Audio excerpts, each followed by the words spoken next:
Hello everyone, welcome to Delocalized, Learning Chemistry with Mr. Scientist.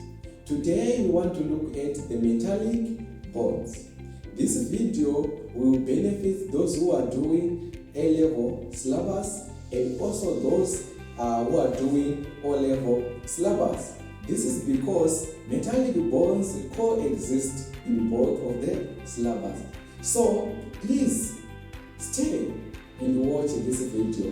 It's very helpful, and this topic is one of the most examined topics in chemistry. So the first thing is the definition. You must be able to define what is a metallic bond. So the metallic bond, these are the force of attraction, electrostatic force of attraction between the positive metal atoms and the delocalized electrons. So, how are they formed? The bond in metal, the bonds in metal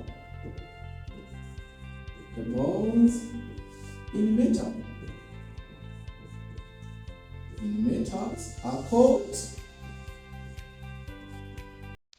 metallic bonds.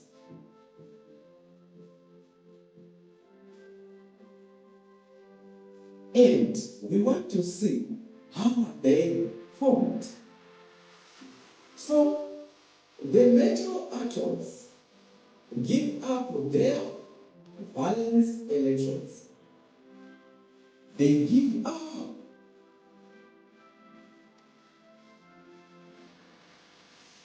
their valence electrons and contribute them into a common pool. They contribute them into a common pool.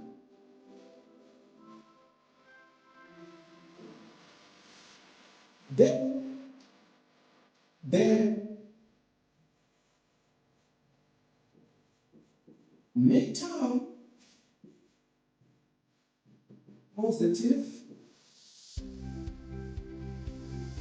atoms,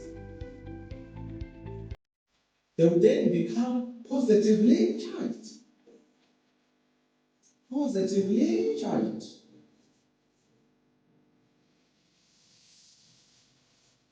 So the metal positive force, they are often stable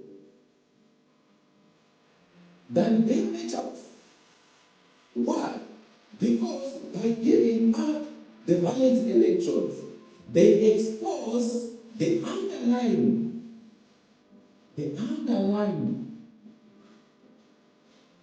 content.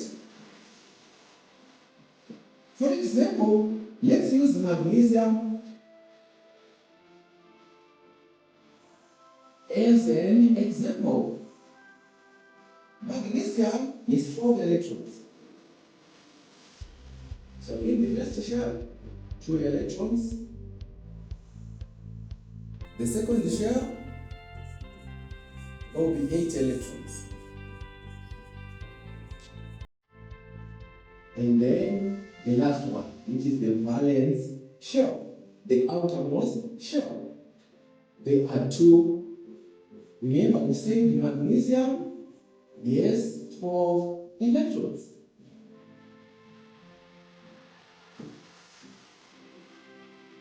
Look at this.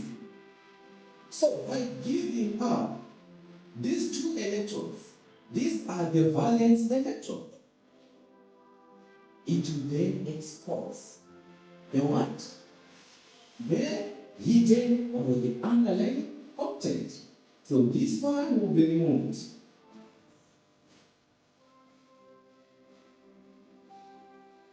And it will remain with this what? Stable structure. So the 10 positive ions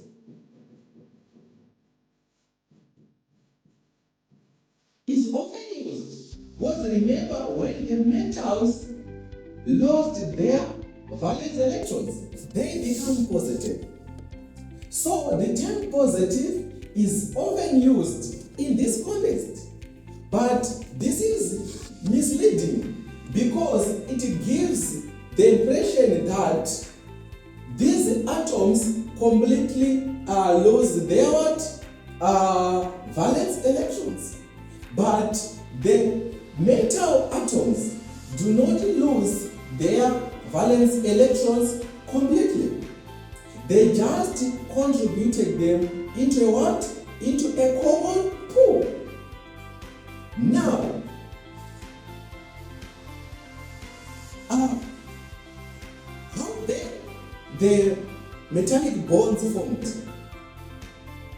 After these electrons have been contributed into the common pool, they form what is called a delocalized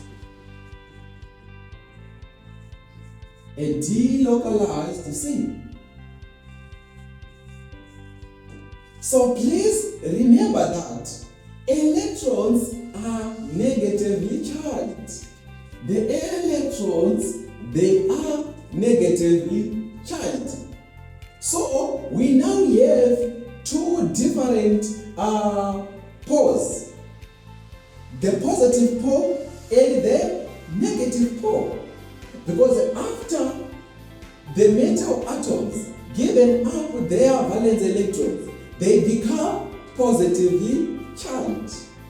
And now after these electrons are delocalized, it then means this common pool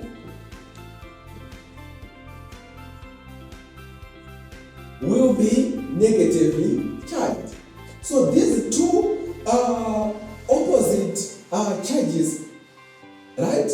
They will be electrostatically attracted to each other and then they form metallic bonds. So please recall the definition. Metallic bonds, these are the forces of attraction between the metal positive ions and the delocalized electrons. The term delocalized emphasizes that these electrons are not fixed, they are not localized, but they are moving.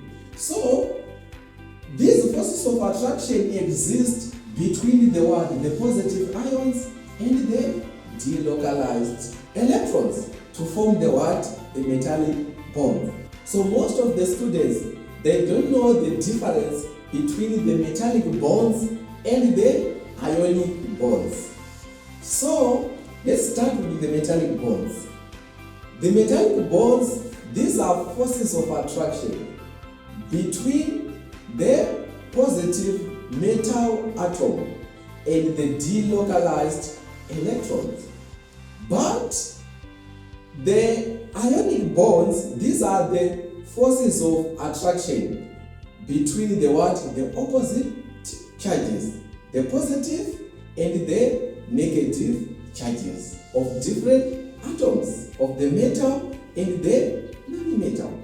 So the positive charge of the metal and the negative charge of the non-metal. But for the metallic bonds, it's between the positive atom, the positive metal atom, and the delocalized electrons.